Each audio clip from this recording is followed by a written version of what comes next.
The first thing you notice is the cold. Not the kind of cold that makes you shiver and rub your arms. This is the kind that settles into your bones, the kind that feels remembered, like your body knows something before your brain does. You're standing in the entryway of the Langford Orphanage Chapel, and every footstep you take echoes louder than it should. Like the building is trying to warn you that you're not alone, even though the place has been officially abandoned for over 60 years. They sealed it up after the disappearances. Well, not officially. On the books, it was listed as closed for structural safety, though anyone with ears and a pulse in the nearby village of Dunsley knows what really happened, or more precisely, what didn't happen. 15 children entered this chapel on the night of March 14, 1961, for a final choir rehearsal. None of them ever walked out. You pause just inside the chapel doors. The smell hits you next. Not mildew or rot like you'd expect, but frankincense. Old, warm, and cloying. Someone's idea of sacred. The air is heavy, and even though the stained glass windows have long since faded to pale ghosts of color, the late afternoon sun still casts enough amber glow for you to see and hear. A high, thin melody hangs in the air. You freeze. It's faint, distant, like it's being hummed behind a wall, but unmistakable, a child's voice singing just one long, sustained note, too steady to be wind. It's coming from above, the belfry. You knew it would. Before we go any further, you might want to reconsider staying. Seriously, this place has a way of changing people. Those who've come to investigate before, paranormal YouTubers, weekend truth seekers, ex-clergy with guilty consciences, rarely make it past the second night. And if they do, they don't talk about what they saw, not willingly. So before you get comfortable, take a moment to like the video and subscribe, but only if you really like what I'm doing here. And hey, drop your location and time in the comments. I want to know where you're listening from tonight. Now, turn off the lights, maybe turn on the fan for some soothing noise, and let's get started tonight. The bell tower stairs are nearly rotted through, but you manage. The wood groans under your weight, but it doesn't give. At the top, a hatch leads to the belfry. It takes some effort, but you force it open. The dust that falls into your face smells like burnt wood and old lace. And there, carved crudely into the inside of the wooden hatch door, you see a Latin phrase. Open quote, Cantus est pactum. The song is the pact. Close quote. It doesn't sit right with you, but you push further. The belfry is small, barely big enough for one person. There's a broken stool in the corner and thick ropes for ringing the bell, though the bell itself has long been removed. Where it once hung, there's now just a jagged hole in the roof. Rain must pour straight through in winter, and yet there's no sign of weather damage, no rot, no bird nests, no dust even. In the center of the floor, you find a child's shoe, a small black leather Oxford, well-worn, polished to a dull shine, just one. Beside it is a folded piece of cloth, deep red like the choir robes worn in those old photos, the ones you studied before coming here. The ones with all 15 children smiling politely in a perfect row, hands clasped, the youngest in the front, barely 5 years old. You pick up the shoe. On the sole, scrawled in pencil, is a name. R. Carver. You flip back in your journal. Yes, Rebecca Carver. Age 9.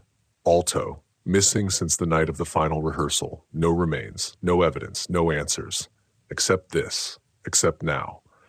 You hear the melody again. This time it's louder, and it's not one voice. It's many. Children. 15 of them. Singing a harmony that builds and weaves around you, even though there's no one here. No speakers. No wind. Just sound. It rises like a wave and then stops, abruptly. Silence slams the air like a door. Then something moves beneath your feet. You drop the shoe. There's a thump from below. Maybe in the choir pit. You race back down the stairs, careful not to fall through, and enter the main sanctuary again. The pews are empty. But one of them, the front row, has a hymnal sitting open. You didn't leave it that way. Page 34. The song title has been torn out, but the lyrics are intact. Open quote, we sing to stay, we sing to bind, we sing for what we leave behind. We do not rest, we do not flee, we sing for you, come sing with me. Close quote. Yeah, No thanks. As you turn to leave, a light flickers above the altar. It's a candle, a single white taper, lit. It wasn't lit before. You walk toward it slowly. The air is cold again, colder than before, and each breath fogs out in front of you like you've stepped into winter. The candle doesn't flicker, it burns steady, unnaturally steady. You reach to blow it out, it goes out, then flares back on. You blow again, longer this time, same thing. You even try pinching it with your sleeve. Nothing. The flame dims briefly, then stabilizes, as if watching you. Yeah, you decide to come back tomorrow. Maybe. If you sleep at all. You don't sleep that night. How could you? Your brain keeps looping back to the candle that refused to go out, the carved Latin in the belfry, and the impossibly preserved choir robe beside the child's shoe. But it's the singing that won't leave you, the way those voices wove through the air like they were stitched into the wood itself. You try humming the melody under your breath, but your voice catches halfway through, as if your body knows better than to finish it. By morning, the sky over Dunsley is gray and bruised, the kind of sky that looks like it's holding something back. You head to the county records office. It's a short bus ride into the village square, and the building looks like every government office you've ever seen. Underlit, overfiled, and permanently damp. The clerk, an elderly man with a comb-over and 2 hearing aids, raises a brow when you mention Langford Orphanage. Closed in 61, wasn't it, he says. Awful business, never officially resolved. You ask if they have any of the original files. He hesitates. Not supposed to hand these out, but no one ever asks about them anymore. He returns with a manila folder thick with yellowing pages. There's dust on it, real dust. Inside is the daily logbook from the Langford Chapel, written in loopy cursive by the orphanage's choir director, Sister Helena. Most of it is routine. Dates, hymn selections, attendance. But the entries become erratic around March 1961. You flip to the last page. Open quote. March 14, 1961. Final rehearsal tonight. All 15 present. They sang beautifully. Too beautifully. I no longer recognize their voices. Something else is singing through them. After tonight, we end the music. For good. May the Lord forgive me. H. Close quote. The rest of the page is blank. On the back, in shakier handwriting, are 5 words repeated over and over. Open quote. They are not coming back. Close quote. Your breath catches. You flip back to the attendance roster. 15 names. Ages range from 5 to 12. Each one marked present in Sister Helena's neat cursive. There's no official report of disappearance, no missing persons bulletin, no funeral records, no obituaries. It's like they were never gone, just unwritten. You take photos of every page. That afternoon, you take a different route back to the chapel. There's a smaller dirt path that winds behind the old orchards. Dead now, just skeleton trees leaning against gray sky. You spot something in the weeds off the path, a wooden crate, half buried in ivy. Inside are cassette tapes, old ones, some labeled in red ink, others blank. You pocket them all. Back at your rented flat, you dust off your portable player and load the first tape. It clicks softly. Static. Hiss. Then a woman's voice. Soft. Breathless. Familiar. Open quote. March 7th, 1961. Rehearsal begins. They've learned the first harmony. I think we're ready. But the new verses, there's something wrong. The older children don't remember singing them, but the notes are always correct. They're not sight reading. They know it. Another click. Then children's voices begin singing. It's the same melody you heard in the belfry, but this time there are words. Open quote. He comes on air that's still and cold, with eyes of ash and fingers old.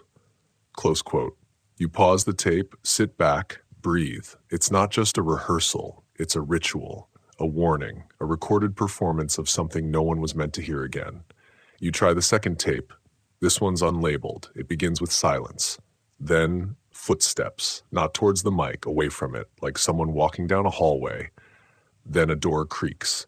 Then 15 voices begin singing again, not rehearsing, performing, live. You hit stop. You suddenly feel very, very not alone. That night, you go back to the chapel. You tell yourself it's for answers, for closure. But part of you knows you're being pulled. The main sanctuary is quiet, no candle, no sound, but now there's something new. On the organ bench, where you definitely left nothing, lies a folded sheet of music. No dust, no yellowing. The ink is fresh. The title, Canticle for the Lost. Underneath, Langford Choir, final version. There's a note at the bottom, open quote, rehearsal begins again Friday, 15 voices needed. Bring your own, close quote. You blink. The handwriting matches Sister Helena's from the logbook, except she died in 1974. Apparently, you step backward. Something crunches underfoot, a white candle, unlit, but warm. There's no record of this choir anywhere outside Langford.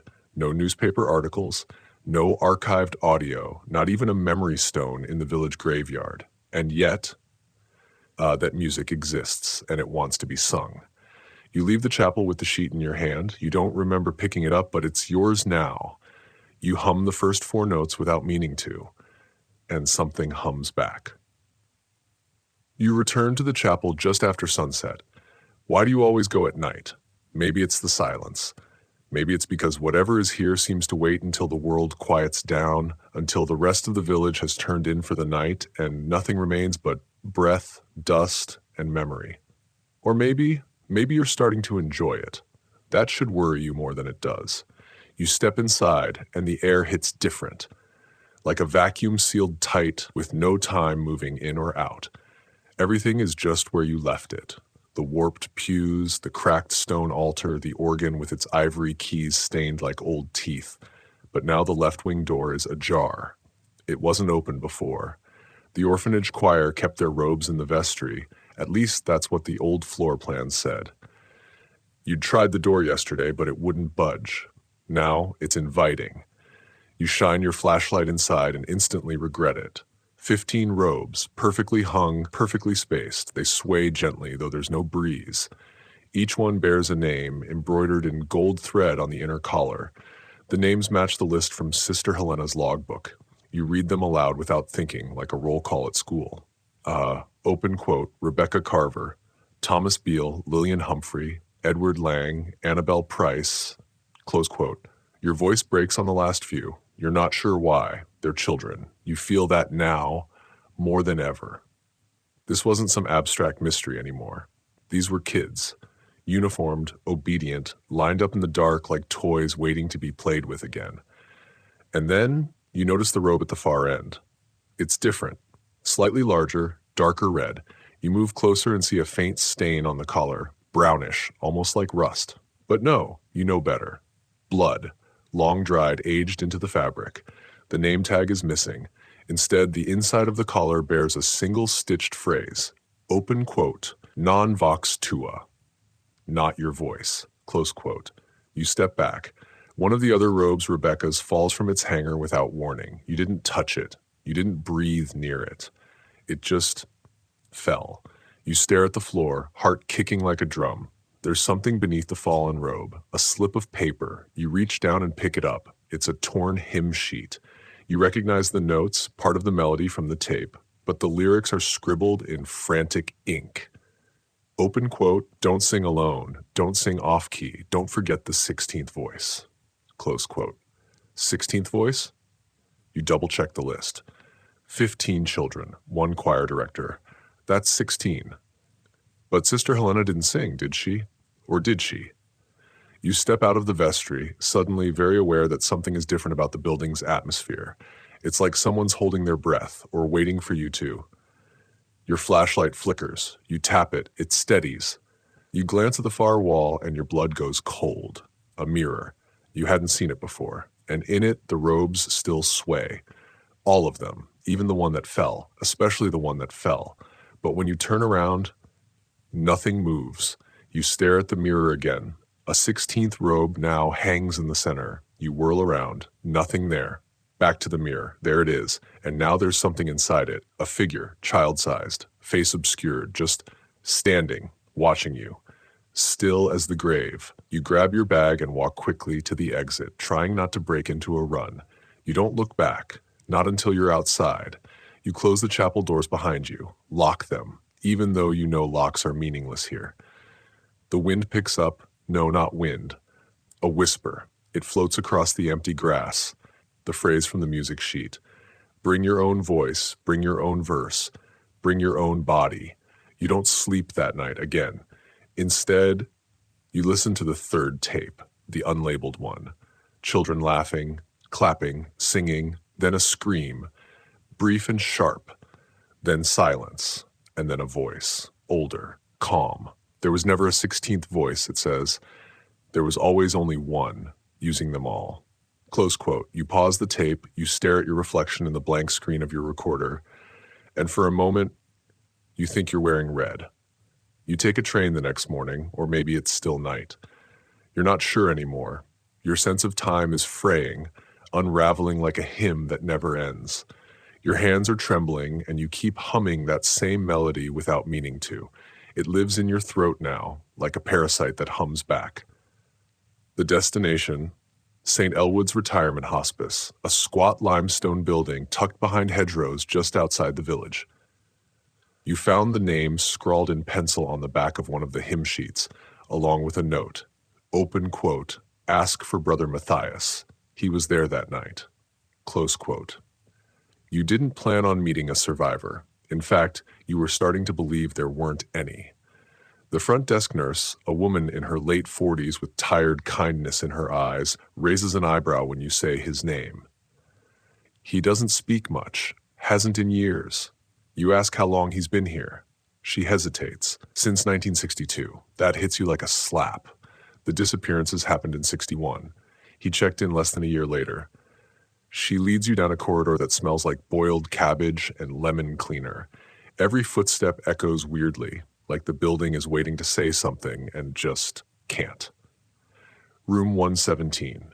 You knock gently. No answer. You step inside. The room is small, bare, and silent. A single window lets in weak light. The man in the bed is impossibly thin, like someone drew the outline of a person and forgot to fill it in. He stares blankly at the ceiling. His hands are folded over a small Bible, dog-eared and frayed, the pages nearly translucent from decades of turning. You introduce yourself. No response. You explain what you're researching. Still nothing. Then you say the word, open quote, Langford, close quote. His eyes snap to you like a whip crack. The first thing he does is point, no, jab toward the bedside drawer. His hands shake, but his intent is clear. You open the drawer. Inside, a rosary, a cassette, and a folded cloth. The cloth is red, the same red. You set the cloth aside, heart racing, and look at the tape. It's labeled in spidery black ink, open quote, March 14, 1961, final confession, close quote. You look at him. He nods, barely, and then closes his eyes, if to say you can listen, but don't ask me to speak of it. Back at your flat, you play the tape. At first, silence. Then crackling, a throat clearing. Then Brother Matthias's voice, years younger but taut like he's speaking from inside a locked room. Open quote, forgive me, Father, for I have sinned. I stayed after the children left rehearsal. I saw Sister Helena. She lit the candles, but they didn't flicker. The robes, they didn't cast shadows, and she said something I'll never forget. Close quote. You lean in. The voice drops to a whisper. Open quote. She said, the 16th voice was never meant to be human. Close quote. Then silence again, but the tape keeps running. Click. New voice. Open quote. This is Helena. I don't know who will hear this, but the singing, it isn't for God. It's for something older. We found it in the Latin scrolls under the chapel. I burned them, but it remembers the tune. It always remembers. Close quote. Click. Then nothing. You rewind. Replay. Same. But this time, as the tape ends, you hear something new. Not a voice. Not static. Breathing. Right beside the mic. One long inhale, then another, then something soft. A hum. You rewind just to make sure. The same inhale, exhale, then humming. It's not from Matthias. It's not from Helena. It sounds close. Later that night, you get an email. No sender name, just an auto-generated string of numbers. The subject line, you are robe 16. You open it. There's only one sentence in the body. Open quote, the rehearsal resumes when the voices align. Close quote, attached is a photo, your photo. Taken through the chapel window, your back is to the lens, standing in the vestry. But in the reflection of the glass behind you, 14 small figures in red and one in black, face blurred, arms at its sides, watching you, waiting. You don't tell anyone. Who would believe you? You return to the hospice the next morning, begging for Matthias to say something, anything, but he's gone. Not dead, just gone. Room empty, bed made. The nurse says she doesn't remember checking him in. There's no one here by that name, she tells you, flipping through a clipboard. You try to show her the cassette, but it's blank. The red cloth, now just a napkin, and the name Brother Matthias, gone from every record. You step outside into the gray morning and you hum the first 4 notes again. This time, you don't even try to stop yourself. The first time you light the candle, it's out of curiosity. You found it again, no longer a crumpled mess on the chapel floor, but set delicately on the pulpit, straight and upright, as if someone had gently placed it there in your absence. You tell yourself it's probably just a new candle, a coincidence, a trick of your own sleepless mind. But the wax feels warm even before you touch the flame to it. It flares to life instantly. No smoke, no sputter, just a calm, unwavering flame that burns with a soft gold hue of something unnatural. You watch it for a while. The room stays completely still. Not even dust floats in the air. Then, out of some instinct, maybe boredom, maybe defiance, you blow on it, hard. It goes out. You smile. Then it comes back on. No hesitation, no spark or fizzle, just there, like it never left. You try again, this time shielding it, pushing with your full breath. Same result. Then you try pinching it between your fingers. It disappears for a full second, then flicks back into existence with a sound you don't like. A pop, not like firewood, but like a knuckle snapping into place. Yeah, that's enough candle for today. You step back, and then you see it. Just beneath the candle holder, etched into the pulpit wood in the same shaky hand from the confession tape. Open quote, once you light it, you have to sing. Close quote, you leave. You don't run. But you don't stay long either. That night, you dream in red, not blood, fabric. 15 robes fluttering as if underwater, drifting through the sanctuary in silence. But there's something wrong with the way they move. They're not empty. They're paused, waiting for a cue. You hear someone humming, the same 4 notes, only now they're layered, twisted, like the melody is being sung backward through a tin can. The dream shifts. You're back in the vestry. The robes are hung again. This time, you see a 16th hook. It's empty.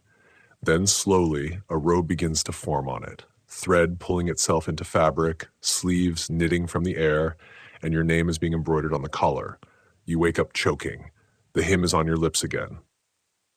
You go back to the chapel at dawn because you need answers.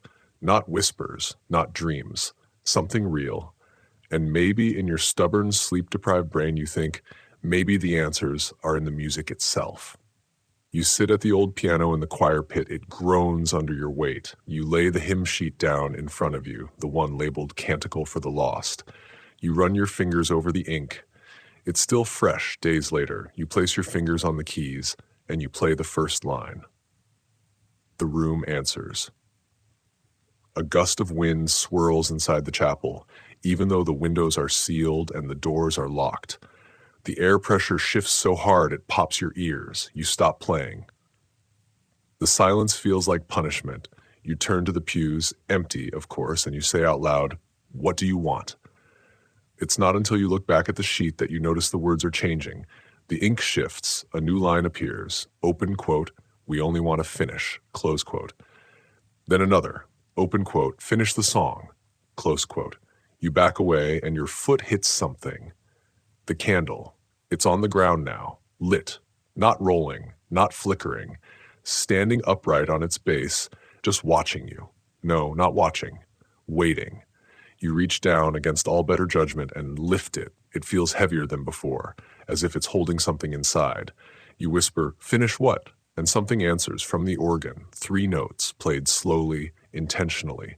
You spin toward it. No one is there. The keys press again, 1, 2, 3, just enough to match the beginning of the hymn. You realize with sick certainty what this is. It's a cue. You are the 16th voice. And the rehearsal has begun. You walk outside without remembering how. The candle is still in your hand. You try to toss it in the overgrown cemetery behind the chapel. It doesn't leave your palm. You try to smash it. The glass breaks, but the flame inside keeps floating, suspended midair, before settling back onto your hand like it never left. No wax, no burn, just light. A reminder. You can't stop the song anymore. You lit the flame. You entered the chorus. That night, your laptop screen glitches. You think it's a power issue until you see what it's displaying, the reflection of the chapel interior. But you're not there. The pews are full.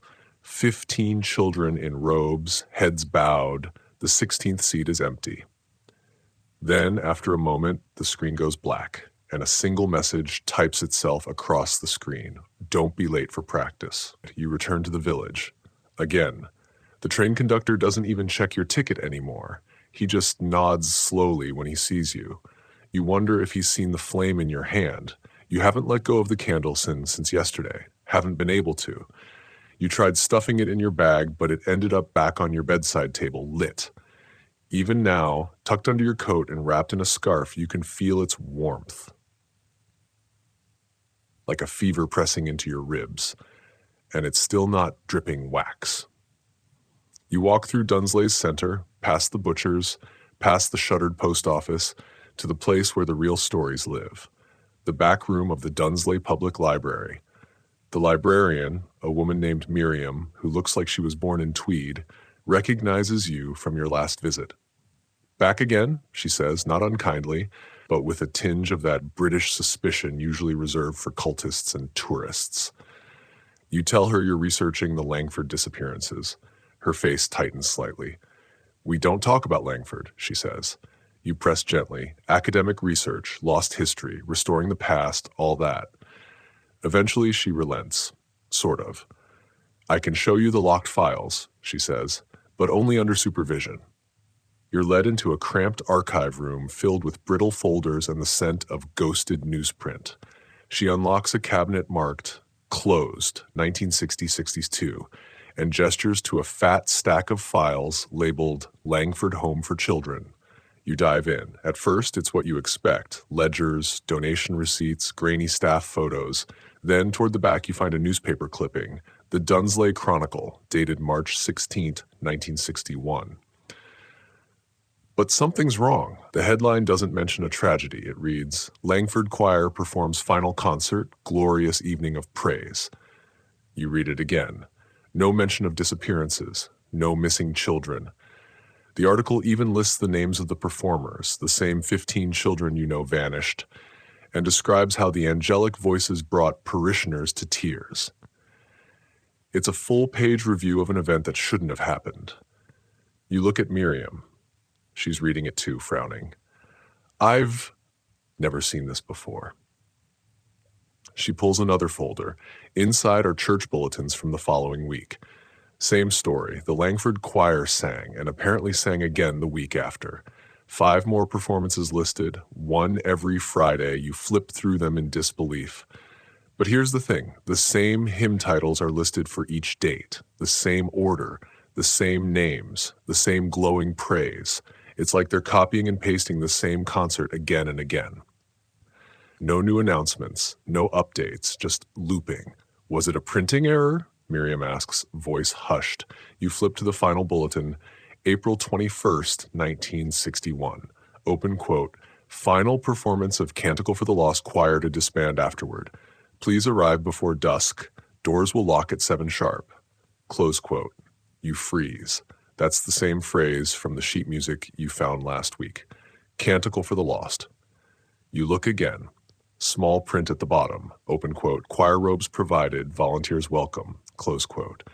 You feel the heat of the candle in your coat again, like it heard that, like it approved. You leave the library with a copy of the bulletin tucked under your arm. It starts to snow, though the forecast said clear skies all week. The flakes melt the moment they touch your coat. The world feels hollowed out. You stop by the local church, St. Wenceslas, the only one still in regular use. Inside, an old priest is lighting votive candles. You ask him about Langford. He sighs like he's been waiting for this moment. You know, he says, They say that wasn't the first choir to disappear. You blink. What? He nods slowly. Stories go back centuries. Always a group, always singing, always someone leading them in, but never back out. You ask if anyone ever stopped it. No one tries to stop it, he says. They just stop talking about it. He walks you to the back of the church and pulls out an old scroll, Latin, faded.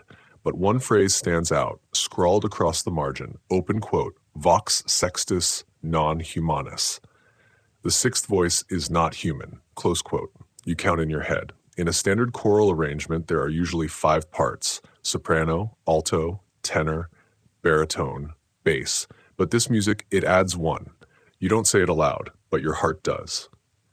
The sixth voice, the thing that needs the other 15 to sing, the one that never sings alone. The candle in your coat warms again. You don't look down. You don't want to know if it's glowing through the fabric.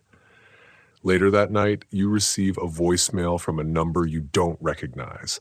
You play it. It's static at first, then the sound of shuffling robes, then a child's voice, soft, British, sweet. Are you coming back for Friday? The stained glass secrets you've been avoiding the windows. All 6 of them, arched and crooked-eyed, lined along the chapel wall like judgmental angels watching a slow descent. You've passed them a dozen times now, barely glancing up, but tonight you finally force yourself to stop and look. You wish you hadn't. Because the stained glass windows tell a story, and that story is not the gospel. The first panel shows a child kneeling at an altar. Standard enough. The second shows more children, 15 of them, forming a semicircle around the same altar. Each one wears a red robe. You recognize their faces too. You've seen the grainy yearbook photo. It's the same kids. But they're not singing. Their mouths are shut, eyes closed, willing. The third panel makes your stomach turn. A figure, tall, dark, faceless, emerges behind them. It stretches out long, misshapen arms and touches the center child's shoulders. That child is smaller than the rest. Rebecca Carver, you'd bet your life. A golden light radiates from her chest, not outwards, inward. The fourth panel, the altar has vanished. So have the children. Only the faceless figure remains, and behind it in the background sits the chapel as it looks today. Cracked, empty, waiting. You glance toward the fifth panel and your breath catches. It's you, or at least someone in modern clothes, holding something glowing in their hand. A candle. And behind them, 15 shadowy forms reaching forward. The final panel? It's just black. Solid black glass, smooth and glossy like obsidian. No image, no light passing through. You raise your flashlight to it and it reflects your face back at you. But you're wearing red. You step back, chest tight, then you notice something else. At the base of the window frame, etched into the stone, is a date. Open quote, installed 1955, close quote. You stare at it for a long moment. That can't be right. The Langford children didn't disappear until 1961. So how could a stained glass depiction of you and them be installed 6 years before it happened? You take a photo with your phone. It doesn't save. You try again. This time the image appears, but it's blurry, distorted. In the photo, the figure holding the candle doesn't look like you. Its head is slightly wrong, longer, tilted. You check the photo again. Now it's blank. Just a photo of an empty window frame. You return to the altar. The candle is there again, waiting for you. Flame steady, never burning down. It flickers slightly when you enter. You notice something scratched into the marble slab. It wasn't there before. You run your finger across the letters, each groove worn and fresh. Open quote, you saw the windows. You agreed. Close quote. Agreed to what? Your reflection dances in the candlelight. You look tired, hollow. You realize you haven't eaten in 2 days. You haven't needed to. You're still humming, always humming. You walk the chapel perimeter, following the shadows. In the back corner near the confession booth, there's a strange draft coming from behind the wall. You press your hand against the wooden paneling, and something gives. A hidden latch clicks. A door opens. You duck inside. A staircase leads down. The smell hits you immediately. Old stone, dampness, beeswax. And underneath it all, flowers, specifically. Faint, dying. You descend. At the bottom, a small chamber lit by wall sconces, freshly lit. Who lit them? In the center, a glass case. Inside it, resting on a velvet cloth, a 16th robe. Black. The collar is edged in gold thread, but there's no name, just a symbol. A circle split by 6 lines like spokes of a wheel, or a mouth trying to open. The hymn sheet lies folded neatly beneath it, same as yours. Canticle for the lost. You move closer. Your breath fogs the glass, and that's when you hear it. The music. Not through your ears, through your chest. A vibration humming just under your sternum like a tuning fork pressed against your heart. You realize it's matching your pulse. It's always been matching your pulse. You place your hand on the glass, and the robe twitches. You back away. No, not twitches. Breathes, as if the robe is full of air or waiting to be filled. By you. When you exit the hidden chamber, the sun is gone. You never heard the door close behind you, but it's shut now. Locked. You leave through the side entrance, past the overgrown courtyard. You feel watched. Then your phone buzzes, a message. Unknown number. Open quote, we all started as observers. Close quote. Another text follows. Open quote, we all lit the candle. Close quote. Another. Open quote, we all saw the windows. And finally, Friday, sunset, rehearsal. You look toward the chapel. Inside, through the stained glass, the black panel glows faintly, like something behind it is starting to wake. Friday, sunset, rehearsal. You tell yourself not to go. You tell yourself out loud while brushing your teeth in the mirror, because speaking it makes it more real, right? I won't go. I won't. But your hands betray you. They pack your bag. Your feet betray you. They move toward the chapel long before you realize where you're going. And when you arrive just before sunset, the candle is already lit. You didn't light it, but it knows you're here, and it's been waiting. You step through the side entrance. The chapel air is cold but dry, like a museum left sealed too long. A single light glows from the choir loft above. No children, no music, just that candle burning on the altar like it never stopped. Then you hear it. Footsteps, not behind you, above you. The loft. You climb the stairs slowly, each creak like a metronome leading you towards something irreversible. At the top, a row of pews. And they're full. 15 figures in red robes, seated in silence. Heads bowed, motionless. They don't look up. You don't breathe. They don't move. You do. You move to the 16th seat. You sit. You don't remember deciding to. You just do. Before you can even steady your thoughts, a soft bell rings. From nowhere, from everywhere. Ding. Then a voice, low and calm, fills the chapel. Familiar. Sister Helena. Open quote. Tonight's hymn, Canticle for the Lost, all verses. Begin on my count. Close quote. No one is standing. The pulpit is empty, but her voice sounds real. Recent. Then the candle's flame flutters. Left then right, like it's nodding. Open quote. 1, 2, 3. Close quote. They begin. The children sing, 15 voices high and hollow echoing from everywhere at once, even though no one moves a mouth. And you know, they're not singing, not anymore. The sound is inside them, moving through them. You try to stand, your body stays seated. You try to scream, your throat hums instead. The melody fills you, pins you to yourself like a butterfly in glass. Then they pause, the song waits, and every head in the loft turns to you. 15 faces, eyes open now, glassy, expectant. Your verse, it's your turn. You feel your lips parting, the note rising inside you. The candle flares, and you sing. Not because you want to, because you have to. It isn't a song. Not really. It's a memory. A map made of breath and tone, describing not a place but a pattern. You hear your voice weave with the others. The harmony locks like puzzle pieces snapping into place. And as the final chord begins to build, you feel it. A 16th voice entering beneath you all. A tone so low it doesn't sound. It shapes. The chapel darkens. The glass windows begin to vibrate. The black panel glows red, then cracks. A hand presses from the inside. 5 fingers, too long, too thin. The robe beside you collapses in on itself. Then another, and another, and another.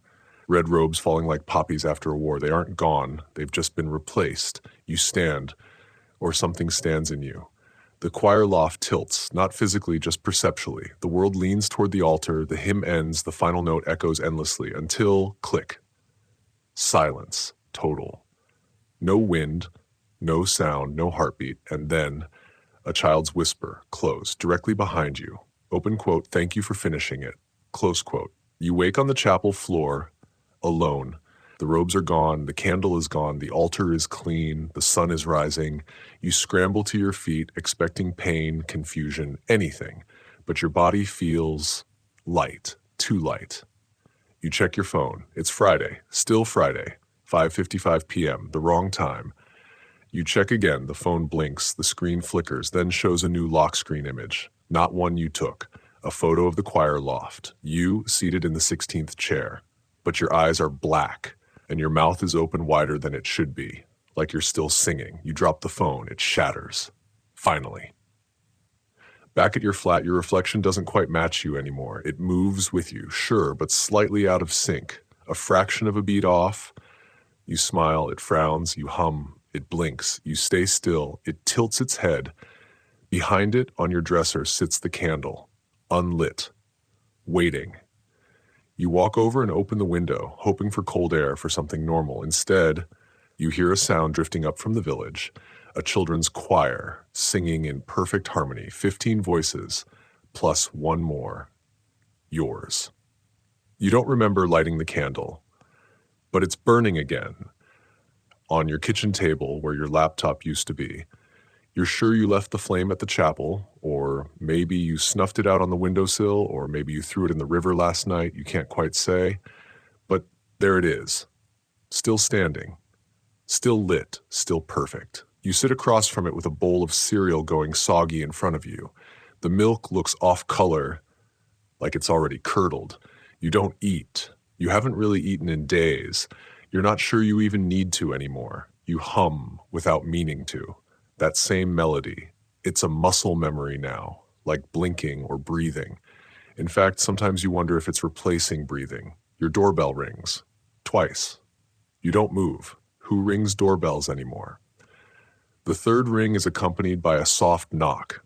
You finally get up, the candle's still glowing behind you, and crack open the door. There's no one there, just a package on the mat. No name, no postage. You carry it back to the table and open it. Inside, a red choir robe folded perfectly, a cassette labeled Second Performance, a handwritten note, open quote, this time, do not miss your cue, close quote. You turn the note over. There's a drawing on the back, crude, childlike, a stick figure holding a candle. Behind it, a larger figure, shaded in black, its arms outstretched, covering the rest of the page like wings. You borrow an old tape deck from the neighbor. Tell her it's for a podcast. You don't even remember your own voice when you say it.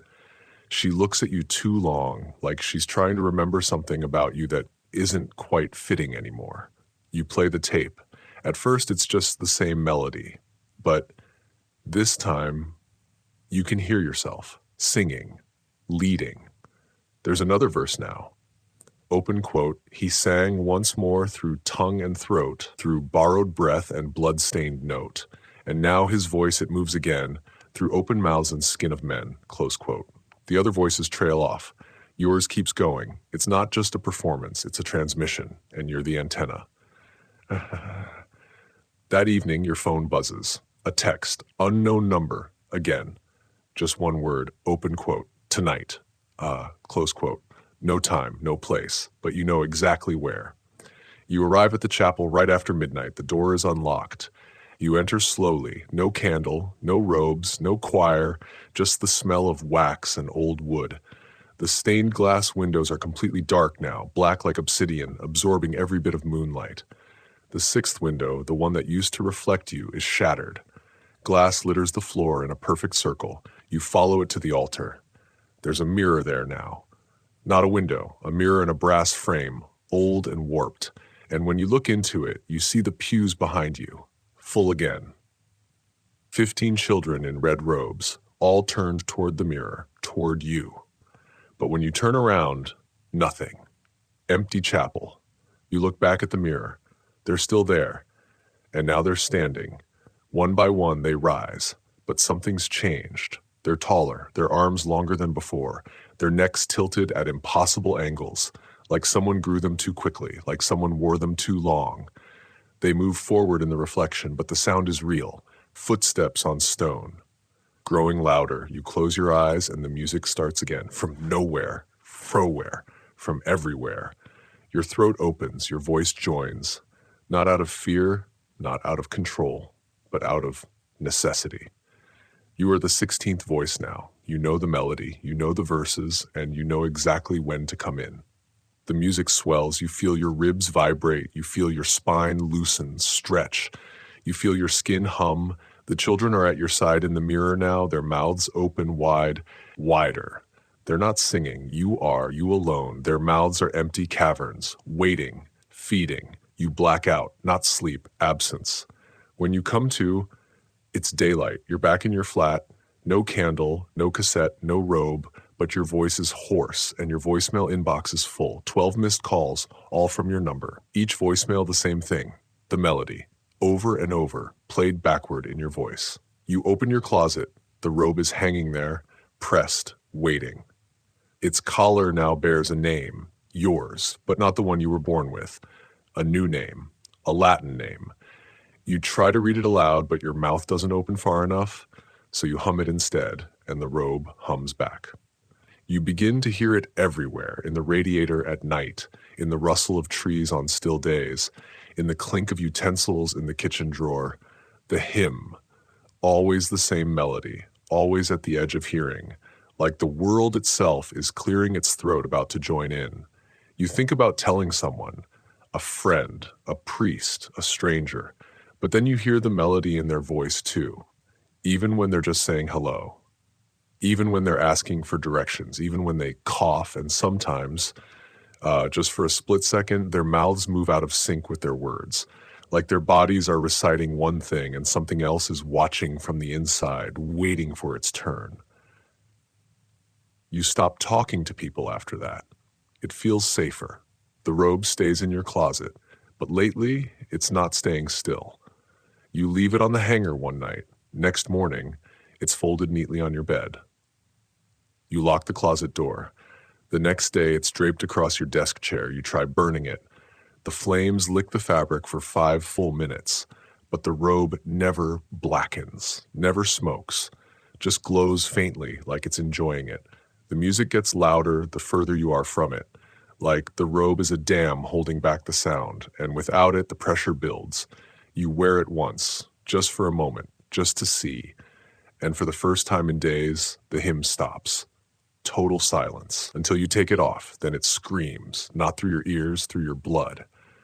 That night, you dream again, but not of the chapel, not of the choir. This time you're standing in a dark room lit only by candlelight, surrounded by figures. They're not wearing robes, they're not even people, they're suggestions of people, like someone sculpted humans out of melted wax and broken grammar. They lean in, one touches your chest, and for the first time, you understand them. They're not here to hurt you. They're here to speak through you, because you're easy to translate, your voice fits their range, you wake up humming again. Only this time, it's not the same melody, it's new, a harmony. They're teaching you the next part. You visit the chapel again, but it's not the same. Something's changed. There are no more children in the pews, no robes, no mirror, no organ, only scaffolding. The whole chapel is under construction. You speak to a man in a hard hat. He says the building's been under renovation for the last 5 years. No services, no access. You stare at him, confused. You've been inside dozens of times. He looks at you like he wants to believe you, but he's scared. You're not the first to say that, he mutters. Others come too, with the same eyes, the same hum in their throats. You ask what happens to them. He shrugs. They stop visiting. Then he leans close. Some say they start hearing their own echo before they speak, like someone else is already using their words. Back at your flat, you try to record yourself, speaking, reading, singing, but the playback doesn't match. Your mouth moves a half second behind the sound. You try again and again, same. Then, on the 10th attempt, the audio plays back something different entirely. Not your voice, not your language, but somehow you understand it. A warning, or maybe a welcome. Open quote. Soon you will not need a mouth. Close quote. You delete the file, but it's already saved in your phone's photos. as a video. You didn't take a video, you open it.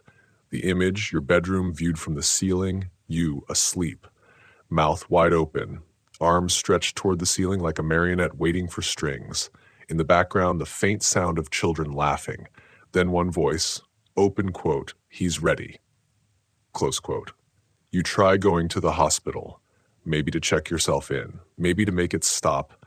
You explain what's happening, they run tests, blood, brain, sleep, everything comes back normal. Except one note. The technician writes, vocal cords show subtle vibration during silence. You're not speaking, but your body is still singing, even when you're not aware of it, even when you're asleep, even now. The robe is on your bed again, and the candle is back, lit. No matter how far you run, they find you, because you're not the one wearing the robe anymore. It's wearing you. You start writing things down in your sleep, pages of symbols, circles, and lines. Some look like music notation, others like language.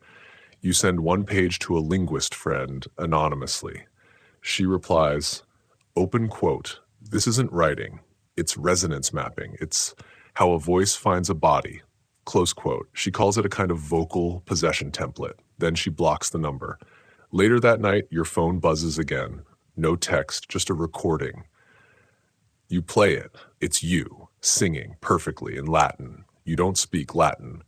The voice on the tape says a single phrase at the end, open quote, we can speak now, close quote. Then a second voice adds, lower, open quote, you made us pronounceable. You stop using mirrors. You've had 5 in your flat. Now they're all covered in sheets, towels, whatever you could find. But even that isn't enough, because now your shadow is starting to lag behind you too. It stands still after you move. Sometimes its mouth moves when yours doesn't. Sometimes it hums.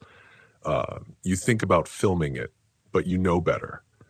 Every time you've tried to record anything lately, audio, photo, video, it doesn't capture what you see. It captures what's waiting. And you've had enough of glimpsing what's already moving inside you. The robe won't stay folded anymore. You wake up with it tucked around you, the sleeves crossed over your chest like burial cloth. And every time you try to throw it out, whether it's in the bin, the river, even once into a church incinerator, it returns. Not just returns, it reappears somewhere closer. Today, it was in your suitcase. Zipped shut. You haven't traveled in weeks, but here it is, clean, warm, smelling faintly of candle smoke and old lavender. You've noticed something else. The hymn, it's changing. It's no longer just in your head. You hear it now on the radio, softly layered beneath classical stations, barely audible. You hear children humming it on buses. One even made eye contact with you yesterday, held it for too long, and mouthed something silently. You didn't hear it, but your body flinched like it did. Later, when you got home, you found a slip of paper in your coat pocket. Crayon scribble. No handwriting. Just a phrase, open quote, the rehearsal ends when everyone joins, close quote. That night, the dream returns. But it's not a dream, not really, because this time you recognize the room. It's the old chapel again, but older, deeper, like you've passed beneath its foundation, into the raw echo of the building itself. 15 robed figures stand in a circle, humming the canticle, and at the center, a pulpit made of black stone, steaming slightly. On top sits a throat, no body, just the throat, pale, still breathing, still humming, a 16th voice. Your voice joins in. The others turn slowly. They don't have faces anymore, just mirrors where faces should be. Each mirror reflects you, not current you. Different versions, you in a hospital gown, you as a child, you asleep. You smiling with your mouth too wide. You wearing the robe, and behind every reflection, always the same shadow. Tall, thin, its arms outstretched behind you like wings. You wake up, the robe is on you, and the candle is at your bedside. Lit. You get up, there's something in your mouth. You go to the sink and spit. It's wax, thick, pale wax, like something was using your mouth to shape itself. That afternoon, you finally call the number, the one that keeps texting you. It rings twice, then picks up. No hello, just static. Then the sound of 100 voices whispering in harmony. You hang up. They call back. You let it go to voicemail. The message is 15 seconds of the melody, slower now, more like a countdown. You start seeing flyers around town, taped to lampposts, bus stops, the grocery door. You never see who puts them up. They read, open quote, Langford Chapel, one night only. Reunion performance of Canticle for the Lost. 16th seat filled. All are welcome to listen. Some may be chosen to join. Close quote. There's no date. But you know it's soon. You know it's already happening. You walk into a pub one night just to feel normal again. It's mostly empty. An old man plays piano in the corner. A waitress is humming to herself. You sit at the bar. Then the man at the piano starts to play your song, and everyone in the room turns toward him. All at once. Even the waitress, even the bartender, they begin to hum along, but only 15 of them. 15 voices, you make 16. And as you stand, your chair already emptying itself behind you, the pianist looks up at you. His eyes are full of candlelight. Open quote, we've been waiting for the final verse. Close quote. You run. You don't know how long. When you finally stop, you're outside Langford Chapel. You don't remember getting there, but it's open now. The door is wide. Inside, the pews are full. Not just children, adults. Some in robes, some in street clothes, all silent, all facing forward. On the altar, a single microphone, plugged into nothing, and a black book open to the final verse of Canticle for the Lost.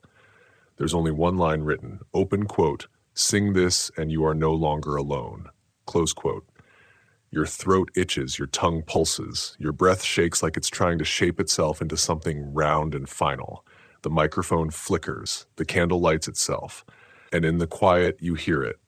The sound of your own voice, already beginning to sing, even though your lips are still closed. You open your mouth. You don't mean to.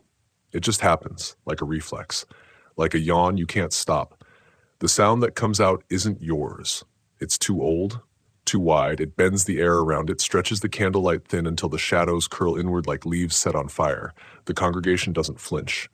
They never flinch. Every head remains bowed, every pair of hands folded neatly in laps. They're listening, and you are singing. The final verse of the canticle flows from you, not with rhythm or melody, but like a door opening.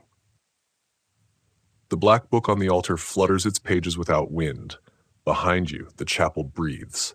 You can feel it, in the stone, in the wood, in the pews. Each surface vibrates softly, like it's being tuned. Your body becomes porous. You feel voices pass through you, not from you. A choir of ancient vowels, consonants that never evolved into human speech, syllables that echo in places beyond sound. The sixth voice returns. Not below this time, not behind. Inside. It speaks only once, in your own tone. Open quote. Now we begin. Close quote. Suddenly the air collapses inward, not loudly, quietly, like someone sucked the world through a straw. And for a moment, you are nowhere. No chapel, no congregation, no breath, just darkness, liquid and alive. You feel suspended, like something paused you mid-sentence. And then, slowly, it fades back in. The world returns in layers. Light, sound, smell. You are kneeling now, not standing. Your robe is gone. The altar has vanished. The pews have emptied. You are alone in Langford Chapel. Again. But it's different. It smells of ash and wax. The stained glass windows are shattered, all six. Glass litters the pews. Your own reflection glares up at you from a broken shard. The face is yours, like, but with lips still slightly parted, as if the song is still inside you, waiting for the next cue. You check your phone. It's off. Won't turn on. But the screen pulses faintly, like it's breathing. You wander outside. It's dawn. Or dusk. Hard to tell anymore. The sky is pale purple, and the village looks wrong. Too quiet. The streets empty. No birds, no wind, no electricity buzzing in the wires overhead. You walk to the edge of town. Every sign has been changed. Every street name. Every shopfront. They all read, open quote, the canticle is still playing, close quote. You try to leave. On foot, then by bike. Eventually by car. But the roads loop. Every time you pass a chapel, or where it should be, you find yourself back at your flat. The same book on the table. The same candle. The robe folded now, but now there's something else. A small wooden box. Inside, 15 keys, each engraved with a different name. You read one aloud. The room darkens. Your ears ring. The floor hums. You say another name. A voice responds from the hallway. Not loud, not human, but close. You don't try a third. That night, you wake to humming. From outside your door, you press your ear against it. A dozen voices, whisper singing, repeating only one phrase, open quote, "We were lost, but now we sing," close quote. They go on for hours until the candle in the other room snuffs itself out. Only then do the voices fall silent. You receive a letter, no stamp, just slid under your door. Inside, a concert ticket. Open quote, Langford, the final recital, 1 seat only, 16th row center. Admittance at moonrise, close quote. A small vial of wax, and a note in red ink, open quote, "If you don't sing, someone else will wear your mouth," close quote. That evening, you walk past a mirror, one of the few you haven't covered, and you freeze because you are still, but your reflection is swaying slightly. Eyes closed, mouth moving. No sound. It opens its eyes, looks directly at you, and whispers, open quote, "There are no soloists in this choir," close quote. Then smiles, and the reflection in its eyes? A chapel, full, roaring, alive. You try one last thing. You write a letter to yourself, on paper, in ink. You beg, you warn, you explain everything, then you hide it behind the wall of your flat. A week later, you find it on your pillow. The ink is changed, the paper is colder, and the words, not your handwriting anymore, just 5 lines. Open quote, "You opened the door, you wore the robe, you sang the song, you became the instrument. Now let them play," close quote.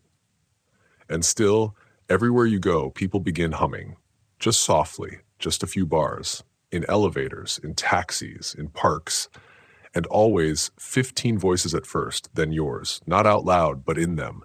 You've become the 16th voice. You didn't vanish like the Langford children. You became the verse that brings others in, and now the silence waits for your next breath. The candle no longer flickers. It burns upright, like the flame has learned not just balance, but intention. It doesn't cast light anymore either. It casts clarity. You can see things now, patterns in the grain of your desk, shapes moving in the fog on your window, people mouthing your hymn on muted TV screens. Everything is beginning to hum along. Even the silence feels complicit. It's not quiet, it's listening. You no longer remember when the Langford children stopped being a story you researched and became a story you lived. But this much is clear. You've become what they needed, what he needed. Not a prophet, not a witness, just a chamber. A lung, a chambered lung through which he can sing. And in your throat you feel it gathering, a kind of pressure, a phrase, unfinished, unspoken, growing more precise each time it nearly escapes.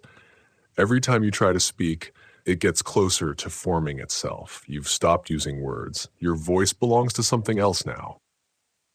You try to map it all out. The dates, the windows, the dreams, the melody, the 16th verse. But each time you begin, your notes shift on the page. Sometimes they vanish completely. Other times they rearrange themselves into chords. And when you hum the notes written there, just softly, just once, you wake up hours later with no memory of what happened. But the candle has moved, always closer. One night, you wake in the hallway, facing your front door, hand on the knob, the robe already on you, barefoot, candle in hand, but you're not holding it. You are the candle holder now. Something inside you is carrying it. You put it down, back away, and you hear it. The creak of pews behind you, you turn. Your hallway is now much longer, and on either side, rows of benches filled with figures hunched and listening, not looking at you, looking through you. Behind you, you turn again and see nothing, but you feel it, the presence like a tongue behind a closed mouth, waiting. You try to run, but each step moves you deeper into the hall, not out of it. The door never gets closer, the light never fades, time folds inward like a spiral staircase made of breath and melody. You stop, and the robe tightens. You sing just one note. Everything disappears. You wake in a theater, full audience, all facing the stage. You're backstage, wearing a headset, holding sheet music. You don't remember taking this role, but here you are. On the paper, Canticle for the Lost, final arrangement. Below it, open quote, written by you. conducted by him, close quote. The stage manager nods at you. You move to the podium. The curtains part. A sea of pale faces looks up. Silent, mouths shut, hands folded. You raise your arms. The music begins.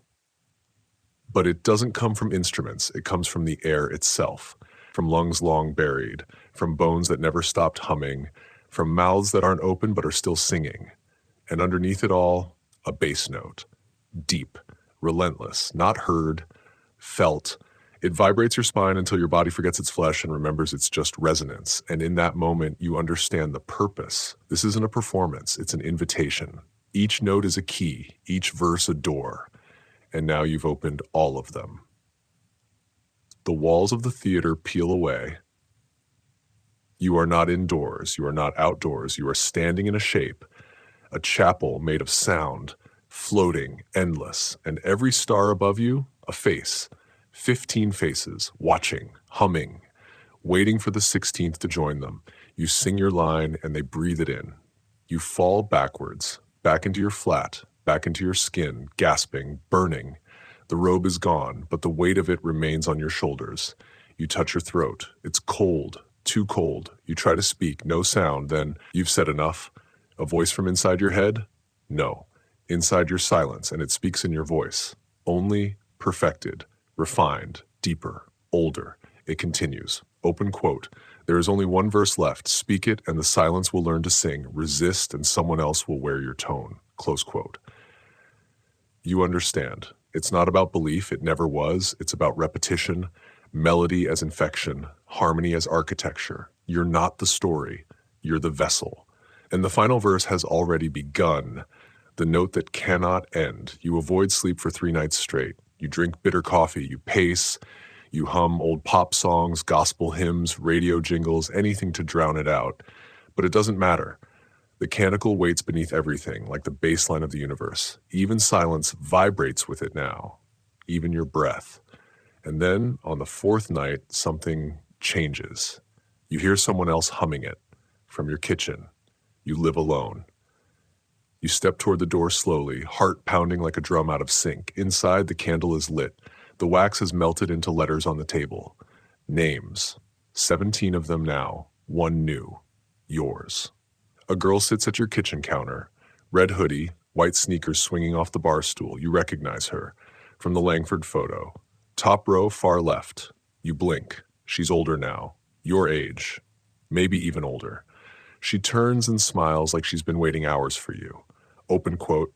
Didn't think you'd get this far, she says, close quote. Her voice is soft but not gentle, more resigned. You ask if she's real. She shrugs. Open quote, real enough to warn you, close quote. She points to the candle, then to the robe, now draped across the back of your couch, then to your throat. Open quote, he's almost finished tuning you, close quote. You sit down across from her. Your voice shakes. You ask if she escaped. She doesn't answer at first. She hums a few bars of the canticle, then stops abruptly. Open quote, I stop singing, that's all, close quote. You ask what happens if you stop, open quote, then someone else sings in your place, close quote. You ask what happens if no one sings at all. She doesn't hesitate this time. Open quote, he'll sing through the walls, through the wind, through every child who hums when they don't know why. Close quote. Open quote, the song doesn't need a singer anymore. It just prefers one. Close quote. You ask what the last verse is. She leans in. Open quote, the one that never ends. Close quote. Your throat tightens. You feel something inside your chest, clicking like a metronome. Your breath adjusts to match it. You try to speak again, but your vocal cords vibrate without permission. A note slips out. Sustained. Perfect pitch. You didn't take a breath. She stands, suddenly alert. The kitchen grows cold. The candle dims, not like it's running out of wax, but like something standing between you and it. A shadow falls over the floor behind her. She steps back. You look past her and see nothing. But she nods as if you did. Open quote, it's too late for silence now, she says. Close quote. Open quote, your mouth is the room. The song is the door. Close quote. She turns and walks out. You don't hear the door open. You don't hear it close. You're alone again. Except you're not. The robe is on you, the candle is in your hand, the room hums in harmony, and from the hallway, footsteps. You try writing again, but everything you write turns into music notation. You record a voice memo, playback sounds like a chorus. You try to scream, but it comes out melodic. You try to cry, but each tear hits the floor with the sound of a note being played. A scale, climbing, higher, higher. Then the ceiling creaks, like someone large and long has just stood up above you. You live on the top floor. No one is supposed to be above you, but the sound continues. Dragging footsteps, creaking wood, something descending. You don't move. You already know the robe is tied. The candle is steady, and your mouth, it's already open. The door opens without being touched. A windless gust fills your flat with the scent of wax, parchment, and breath. 15 figures enter, but they aren't the Langford children anymore. They're what remains of them. Not ghosts, not spirits, echoes, hollow bodies filled with note and rhythm, wrapped in red cloth, and at the end of the line, the 16th, you, or something wearing you. It steps forward, no feet, just sound. It holds out a hand made of voice, shaped from your own harmonics. You try to pull away, but your skin is already vibrating. You've been singing all along, every breath a note, every blink a rest. The 16th doesn't speak. It doesn't have to. You already know the last line, the final phrase that seals the canticle, and it's been growing behind your teeth for days. You feel it building now, inside your chest, behind your tongue. Your hands lift without command. You begin, not by choice, but by design. Open quote. He sang the world, then sang it still. The 16th mouth became his will. Close quote. You try to stop, but the verse keeps spilling.